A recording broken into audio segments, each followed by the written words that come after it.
Bienvenidos al podcast Cartas a los Monstruos, una odisea adolescente para aliviar la ansiedad, donde conversaremos con distintos profesionales sobre las temáticas que subyacen la historia de Juanita.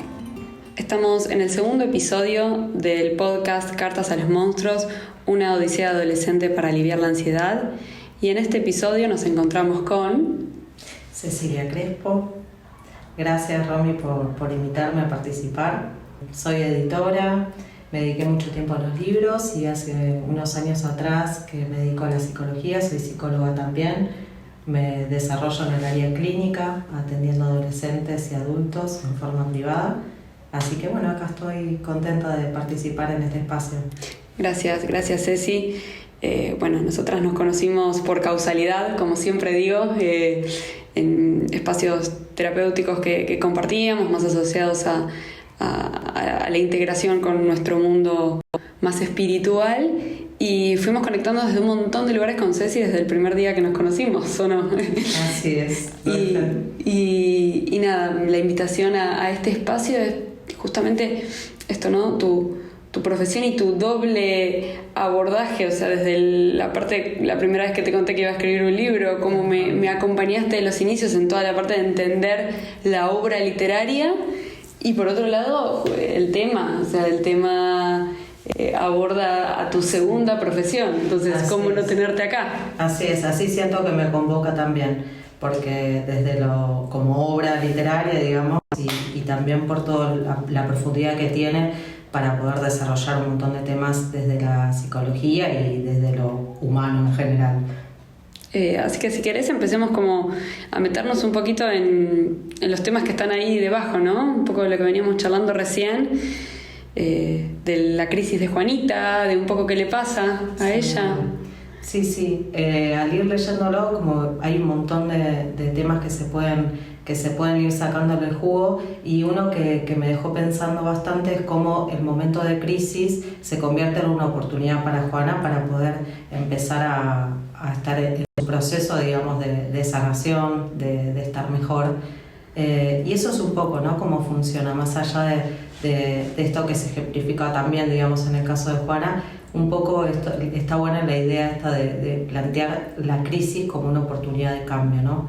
Pero para eso es importante que tengamos la habilidad y que podamos tener esta apertura de mente, de poder encontrar en los sucesos de la vida las oportunidades y no seguir repitiendo en lo cíclico y seguir viendo que siempre estamos como en un estado de amenaza y repitiendo siempre los mismos patrones y estas como ideas obsesivas y toda esta sintomatología que presenta, ¿no?, en la primera parte del personaje. Para eso es súper importante esto, ¿no?, como la mirada, el poder. Se dice que una oportunidad es cuando nosotros podemos hacer una valoración también de nuestros propios recursos para hacerle frente. Eso es clave en cualquier proceso, digamos, de sanación, poder reconocernos como... Claro, a mí eso, con todo esto que traía Ceci, a mí se me venía como la primera pregunta, ¿cómo detectar una crisis, no? O sea, ¿cómo detectar que esto que me pasa es una crisis y que hay algo distinto que yo debiera hacer? ¿Sí me explico? Sí, entiendo. Creo que acá hay algo clave que tiene que ver con el monto, ¿no?, como con la cantidad y con la funcionalidad. Lo que se ve en este personaje al inicio es que empieza a presentar muchas características propias, digamos, de lo que es un estado donde se está transitando mucha ansiedad, ¿no? Esto que mencionábamos sobre las ideas fijas, la rumiación en los pensamientos, la disociación. En un momento ella hace esta disociación. El tema de la crisis empieza a aparecer cuando ya ella empieza a aislarse de lo que es su vida funcional, ¿no? Cuando ya empieza a no querer ir a los eventos, a no querer compartir momentos en familia, donde básicamente vive más en su cabeza que en el entorno en donde está. Eso podemos decir que es como un determinante para un momento de crisis. Ok. Y claro, y en Juana claramente es un momento de crisis, sí. Y una vez detectado eso, bueno, ¿qué se hace? Estrategias, ¿lo ven otros? ¿No lo ve otro? Yo mismo, muchas veces a mí lo que me pasa es, a mí en mi vida digo, ¿esto está al punto de ser algo medio border o no? ¿Sí me explico? Yo creo que muchas personas que probablemente nos estén escuchando o que lean el libro dicen, bueno, yo tengo patrones ansiosos, ¿no? Y no solo de la ansiedad, sino ahora nos vamos a meter en que el libro, como bien conversábamos, no habla solo de la ansiedad, también habla de otro montón de emociones, ¿no? Totalmente. De hecho, eso está ejemplificado con otros de los monstruos que aparecen, ¿no? Bronquitas, que representan el enojo o la culpa. En realidad, lo importante es saber que son emociones. Inclusive la ansiedad es una emoción y no necesariamente es patológica. Por algo, al final, se propone como esto de la integración, ¿no? Porque no es posible suprimirla por completo. Y las emociones, en realidad, cada una de ellas cumple una función y es necesario validarlas, darles el espacio y también escucharlas, porque a veces aparecen en un momento específico porque nos vienen a decir algo. Bueno, en el caso de Juana podemos creer que algo de lo que sostiene también estas emociones es la intención de poder recibir mayor atención o apoyo de parte de los padres. Eso puede ser algo que lo sostiene. Y en cuanto a las emociones y esto que estaba comentando de la necesidad de poder validarlas y expresarlas, porque de esa forma es como uno también lo revierte. Esto que le sucede a ella, también con la facilidad que descubre que tiene en la escritura, a raíz de esa libreta que recibe y que empieza a escribir, hay personas que quizás lo encuentran en otras actividades, pero lo importante es que encuentren una actividad donde se produzca esto del flow, ¿no? O esto de poder estar conectado 100% con lo que se está haciendo, con el presente. Entiendo. Trajiste recién varios conceptos y tengo como doble clics en cada uno, así que voy a ir por el primero. En el primer tema era esto de, bueno, no todo lo que siento ansioso, digamos, es una patología, o sea, o no como en esto de las crisis, ¿no? O sea, sí. Entender quizás la estrategia, o sea, un poco con esa primera pregunta que te hacía, es detectar, bueno, dónde está el punto de quiebre, ¿no? ¿Dónde está el límite? Mira, en relación a esto que decís, se dice que la ansiedad y el miedo, que como se hablaba en otro episodio es un poco un primo de la ansiedad, es una respuesta en realidad necesaria frente a situaciones de amenazas reales. Nosotros tenemos nuestro sistema nervioso que tiene el simpático, el parasimpático, o sea, dentro del sistema simpático está regulado por esta respuesta, digamos, de ansiedad o del miedo cuando la amenaza es real. Nos dispara toda una secuencia de respuestas a nivel organismo, fisiológicas, que nos prepara para la lucha o la huida. Eso en un contexto de una amenaza real nos salva la vida. De hecho, se dice que es bien primitivo. El hombre antes estaba mucho más expuesto a riesgos y gracias a la respuesta del miedo o la ansiedad podía responder y se salvaba. El tema es cuando eso ya habita en nuestra cabeza y la amenaza no es real. Ahí se dice que el león lo tenemos dentro de nuestra cabeza. Ese es el tema. Pero no siempre se vuelve, o sea, hay que saber distinguir cuando no siempre es una respuesta patológica. Y otra cosa muy importante a tener en cuenta acá es no quedarnos pegados a la etiqueta, ¿no? Por una ansiedad que estamos transitando. Quizás tenemos ciertas características que nos hacen habitar más seguido una emoción, porque somos más rígidos, más estructurados, queremos controlar un montón de cosas, entonces nos hace transitar con mayor frecuencia algunas emociones que otras, pero eso no nos hace la ansiedad. Esto es importante diferenciarlo para poder realmente ponernos cara a cara frente a esa emoción y saber que esto hay que dejarlo fluir, que fluya y que así como apareció va a ir bajando en su intensidad. Está bueno eso de, detectar que vivimos en un mundo hoy que está medio mezclado con esta ansiedad que nos atraviesa todo el tiempo, o sea, obviamente las redes, la hiperconectividad, el todo ya, todo eso nos lleva a eso. Entonces, entender que es algo con lo que convivimos y empezar cada uno a detectar estrategias para eso, gestionarlo. Y sí me parece importante y que quizás vos me digas, ¿cuáles son los tips donde ya estamos complicados, ¿no? O sea, con qué cosas, por ejemplo, Juanita claramente estaba en una crisis que suponía atención terapéutica, que suponía que algo cambie, ¿no? Pero ¿ante qué cosas es decir, es recomendable, no sé, una atención terapéutica, psicológica, psiquiátrica? O sea, ¿en qué lugares vos ves que las personas que nos escuchan pueden irse como en este momento? Yo me imagino, yo escuchando esto, estaría pensándome qué acciones tengo yo, ¿no? Para detectar mi estado ansioso. Como que cuáles pueden ser esos tips o esas cosas de levantar la mano al menos. Sí. Bueno, en realidad esto es muy subjetivo, ¿no? O sea, cada persona encuentra ese momento de pedido de ayuda en distintos momentos, pero así como para tener presente, digamos, algunos como síntomas o señales de alarma, si se quiere, esto que hablaba antes de la funcionalidad, cuando la vida empieza a cambiar, cuando la vida empieza a ser cada vez más aislada, a evitar, digamos, cosas que antes hacía. Y creo que es algo fundamental también la conexión con el disfrute. Cuando ya no hay espacios de disfrute, cuando no nos dejamos espacios para relajar, para compartir con amigos, para hacer cosas que nos gustan, cuando otra cosa es esto de cuando aparece la disociación o la despersonalización, ahí ya estamos hablando de un caso más severo, en donde es pertinente, si se quiere, la ayuda terapéutica. ¿Qué sería la despersonalización para dejar? La despersonalización es un síntoma que se observa en personas que transitan altos grados de ansiedad, que es cuando la persona se siente que está fuera de sí. Es como que vienen las cosas en una pantalla, como si no está inmerso. Por ejemplo, hay una reunión familiar y la persona siente que está ahí físicamente presente, pero como si no estuviera en su mente en ese espacio. Sí, en cuerpo y alma, ¿no? Cuerpo y alma, sí, sí. Ok. Sí, bueno, claramente todo esto lo vemos en Juanita todo el tiempo, ¿no? Sí, sí. Y me gusta esto que traes porque algo del disfrute también es esto de... Yo he pasado por estados ansiosos, ¿no? Y de alguna manera, a veces estar haciendo esas cosas que socialmente están tiqueadas, como la reunión con amigos, sí, check, la actividad extra, check, pero no sentirlas.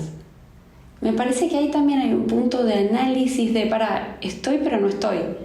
Sí, ahí nos metemos en un gran tema, yo creo, ¿no? Que es esto de cuando hasta inclusive las cosas que se recomiendan como positivas y para estar mejor, nos las ponemos como una obligación. Eso es terrible. Eso es tremendo. Hay un concepto también acá bajo algo, traigo algo conceptual, que se dice que hay dos tipos de filosofías. La filosofía preferencial y la filosofía demandante.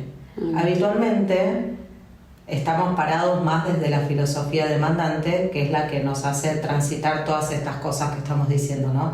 ¿Y de qué parte? De que en nuestra cabeza nos planteamos las cosas desde el debo o desde la obligación, desde posturas más rígidas, desde cómo tienen que ser las cosas.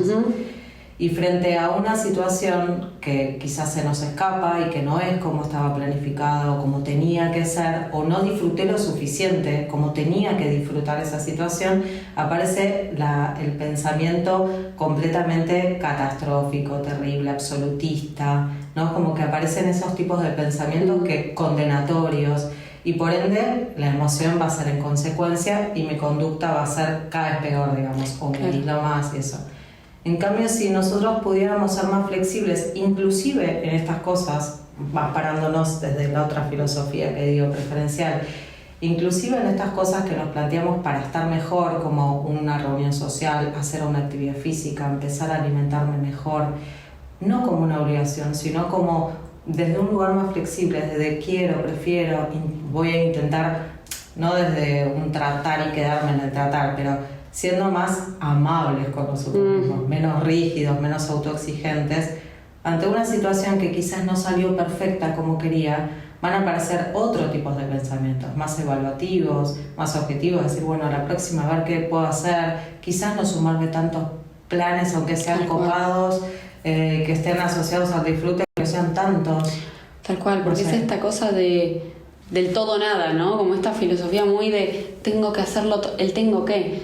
Yo creo mucho justamente en el poder de las palabras, ¿no? Y cómo nos hablamos es un poco la realidad que creamos si somos seres conversacionales. Ahí traigo todo mi coaching y Rafael Echeverría y tal, pero de verdad me pasa mucho esto que digo, pará. El poder que tienen las palabras tiene mucha carga, ¿no? Porque todo es a través de palabras, o sea, todo lo que creamos. Y de alguna manera, eso de la distinción tengo que versus quiero, para mí es grandiosa. Sí. Porque te invita a preguntarte, o sea, porque también vas al médico con sintomatología de ansiedad, o algún médico de algo de lo que se desata en el cuerpo, que es la gastritis, que es los dolores de cabeza, que algo, y te mandan 500 cosas para hacer. Y de algún modo, si no vamos a lo profundo, que es esto que vos decís, que es una filosofía más de base, desde de qué lugar hago lo que hago. Totalmente. Todo entras en un círculo vicioso donde es todo parte de lo mismo, porque de repente ahora el tengo que, no es la reunión a las 7 de la tarde, pero es la clase de yoga. Pero si igual lo voy a vivir con el mismo patrón ansioso que no llegó a la clase de yoga como no llegó a la reunión, y es medio que termina siendo lo mismo. Sí. Y terminamos enredados en una matrix donde no disfrutamos absolutamente nada. Sí. Entonces, como para rescatar un cachito de esto último que decías, yo creo que es interesante ver esto, ¿no? Ver el cómo más allá del qué. O sea, que el qué es fundamental. O sea, no vamos a yoga y comamos bien, eso sin dudas es fundamental. Sí. Pero cómo abordo eso que abordo y la cantidad, ¿no? A mí en su momento mi mamá me preguntaba ¿cuántos espacios vacíos dejas en tu agenda? Que a ella se lo había dicho una psicóloga. Lo hemos hablado, ¿verdad? Bueno, la vuelvo a traer a mamá con esa pregunta. Pero para mí fue fundamental, porque yo, claro, cuando veo mi agenda y tengo de 9 a 10 una reunión, de 10 a 11 la otra, de 11 a 12 la otra, entre medio un llamado que te vas de la reunión para atender el llamado, y que acá tengo que hacerme las manos, porque te entra cualquier cosa en el medio, decís, bueno, igual hay algo para revisar, ¿no? Sí, para revisar, y creo que ahí lo importante también para salir un poco del piloto automático es cuestionarnos. Primero, traer conciencia a lo que estamos haciendo, el para qué lo estoy haciendo. Cuestionarnos el valor que hay de fondo. ¿Con qué valor me conecta? ¿No? Si realmente es algo que para mí es importante. A mí se me viene mucho la frase esta está en el Mafalda de Esquino, que dice a veces lo urgente no deja tiempo para lo importante. Tal cual. Porque es eso también. O sea, es poder dejarnos espacio para las cosas que son importantes. A veces lo importante es descansar justamente. Totalmente. O no tener, o tener un espacio libre, como dice tu mamá, o sea, un espacio de agenda disponible para lo que surja. Total. Para la improvisación. Eso es algo que viene muy de la mano del contexto en el que vivimos, pero es importante saber que tenemos la herramienta, o sea, tenemos el poder, si se quiere, para poner un poquito el freno y empezar a ser más conscientes y elegir mejor. Eso está bueno que decís, porque podríamos hablar un montón más de esto, pero para llevarlo a los otros temas que traías, que me parece importante, sí cerrar esta primera parte con tenemos el poder de hacer diferente, ¿no? Porque justo lo que hablamos antes también podemos ir a 500 terapias, pasarnos la vida, reflexionarnos, o sea, poner conciencia es el primer paso y está clarísimo. Sí. Pero después, si no hacemos algo en nuestro día que traduzca esa toma de conciencia en una acción diferente, vamos a decir, estás todo el día quejándote, porque encima el ser humano tiene instaurado un poquito esta cosa de la queja, ¿no? Quejándome que soy ansioso y que no puedo con todo y bueno, voy a estar así hasta el día que me muera, digamos. Tal cual. Entonces, traer un poco de luz a estos tips, si querés, que estás diciendo, que obviamente vamos a trabajarlo profundo, pero también en mi día a día ya empezar a gestionar cambios concretos. Sí, pues si queremos como resultados distintos es necesario empezar a hacer cosas diferentes. Totalmente. Y en base a eso volvemos al tema de la escritura. La escritura es como... no necesariamente la escritura de ficción, ponerse a escribir un libro, ponerse a escribir algo, una obra literaria. Ya de por sí, el poder tener un espacio, digamos, de anotación diaria, si se quiere un anotador, a veces funciona. Yo a veces a las personas que acompaño, a veces les digo que tengan inclusive un blog de notas en el celu, un WhatsApp consigo misma, pero es liberador el poder poner en palabras cuando estoy atravesado por un montón de emociones y no puedo cómo gestionarlas. Sirve la escritura como un espacio espacio, digamos, para hacer catarsis primero, para bajar el nivel de la intensidad de esa emoción, para simbolizar, inclusive para bajar la velocidad de nuestros pensamientos. Nosotros cuando estamos rumiando mucho en ideas, estamos en lo que se llama la taquipsiquia, o sea, los pensamientos van a mil. Y el poder escribirlo, que pone en acción otra parte, digamos, de nuestro cerebro, hace que automáticamente esas ideas, al tener que traducirlas en oraciones, en frases, todo, va bajando esa velocidad. Ya de por sí eso tiene un efecto excelente. Eso es algo que se puede empezar a hacer ya. No hace falta mucho. A mí, esto lo digo siempre, ¿no? O sea, la escritura en mi caso fue un proceso realmente de sanación. O sea, porque yo me di cuenta en mí que la escritura era mi fácil, ¿no? Que era como me salía, pero desde chiquita, o sea, incluso en facultad de ingeniería, que pues, me cargaban que yo lo que más hacía era escribir. Las cuentas te contaba con los dedos, pero las materias que eran de escribir, yo cazaba la hoja.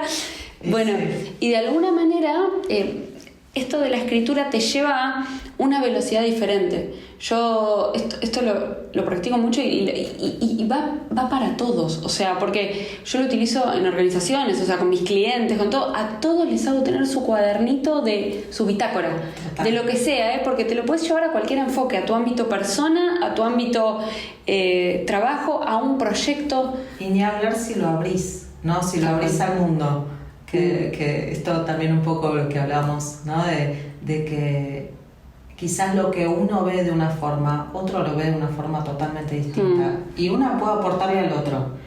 Y además a uno, el poder poner en perspectiva. Cuando uno escribe y después lee lo que escribió, capaz que te surge otra forma de verlo. Tal cual. Capaz que te das cuenta, desdramatizas el problema, capaz que te das cuenta que estaba generalizando o que podías verlo de otra forma totalmente distinta. Tal cual. Varias de estas cosas se ven en el personaje con Juana. Claro.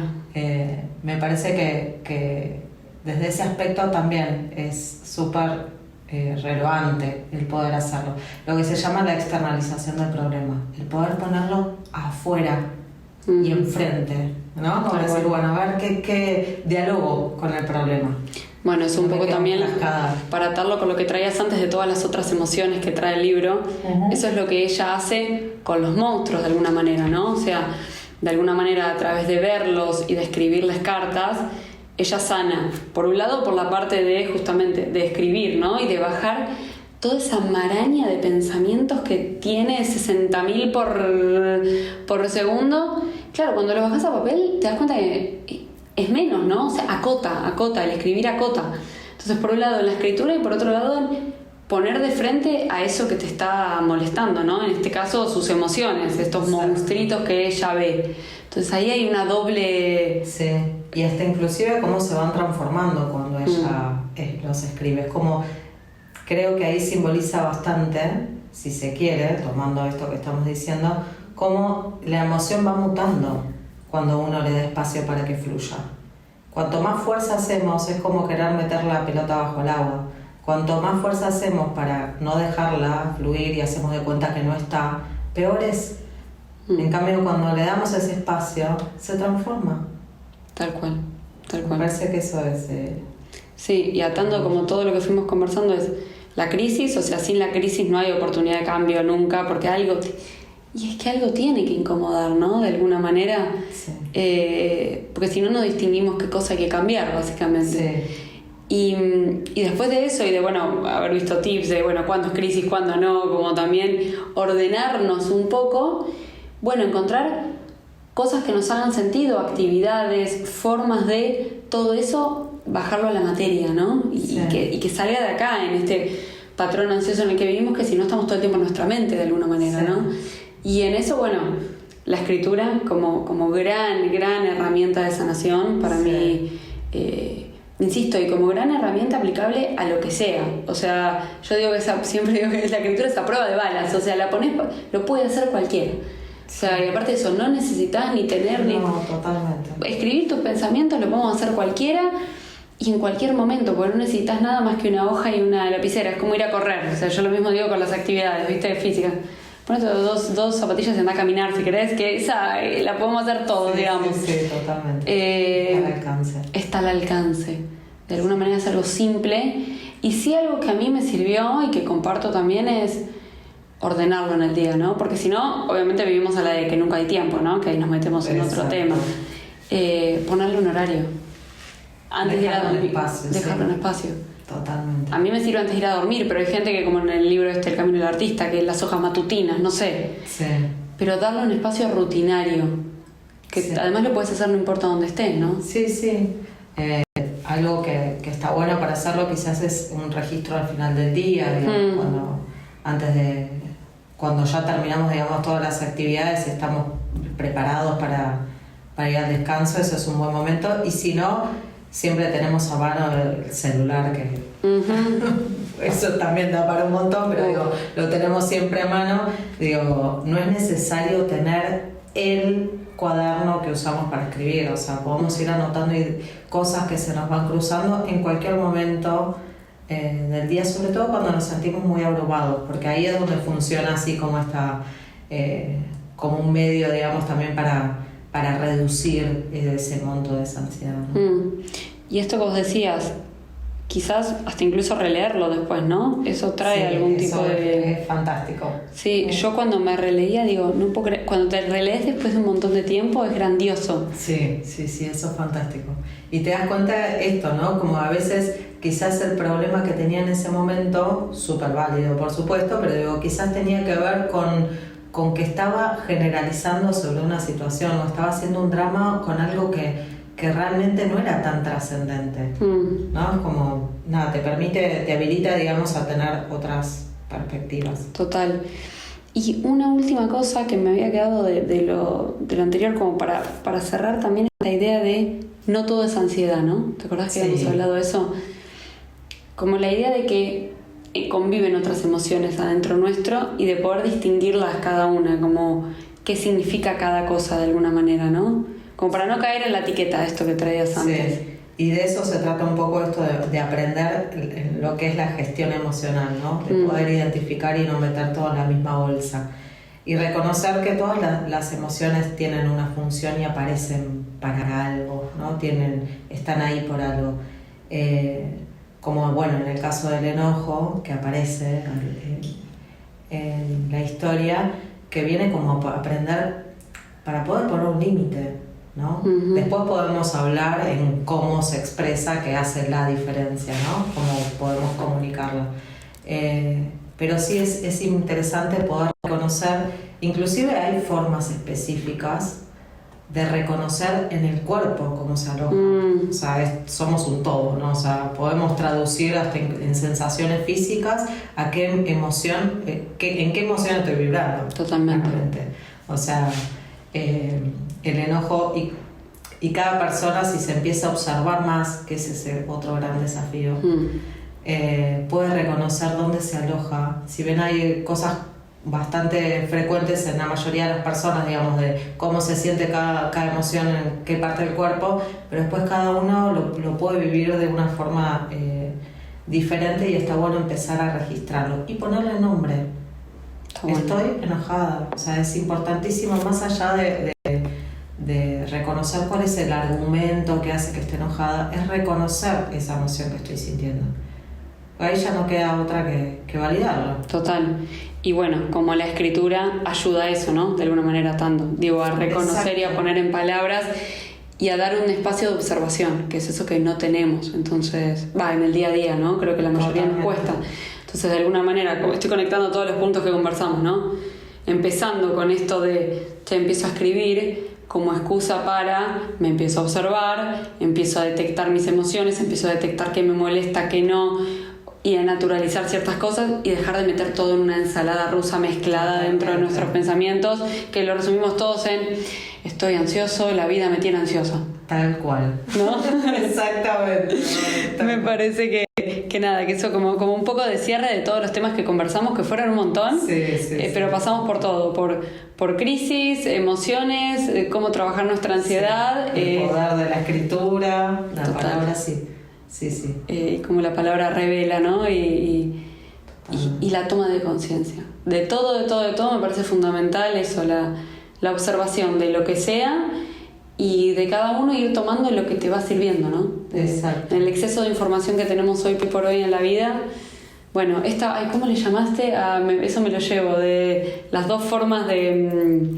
filosofía preferencial, ahí está. Demandante, sí. Eso me lo llevo, me lo llevo. Es un concepto que está bueno. Sí, y me parece que para poder realmente ser observador hay que estar conectado, otro de los temas que subyace, con el presente. No es como es necesario volver acá. Aquí y ahora, sí, totalmente. Bueno, Ceci, nada, feliz y agradecida de este ratito que estuvimos conversando, que podrían ser 10.000 horas, totalmente. Pero para eso hay otros capítulos también, para ir abordando más temáticas del libro. Bueno, y para cerrar, Ceci, contanos un poco dónde te encontramos y qué es lo que haces, cómo enfocás tus intervenciones.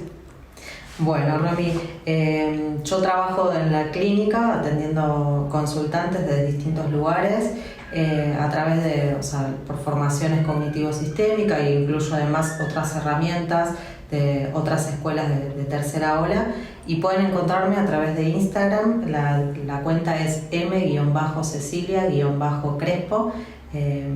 Ahí mismo pueden encontrar la forma de escribirme. Muchas gracias, Romy. Buenísimo, no, por favor, gracias a vos, Ceci. Yo feliz y agradecida de todo lo que conversamos hoy y nada, de seguir compartiendo y encontrando, bueno, cosas que nos acontecen a todos los seres humanos, ¿no? Que es un poco lo que nos apasiona a ambas. Así que gracias. Totalmente, gracias. Por estar acá. Gracias. Y así finaliza esta entrevista. Esperamos poder dar luz y claridad a procesos de cada uno de ustedes. En mis redes sociales, Instagram, página web, LinkedIn, YouTube, Romy Pousa, estaremos compartiendo más contenido acerca del libro. Me encantará saber sobre sus historias y, por qué no, conocer a sus monstruos.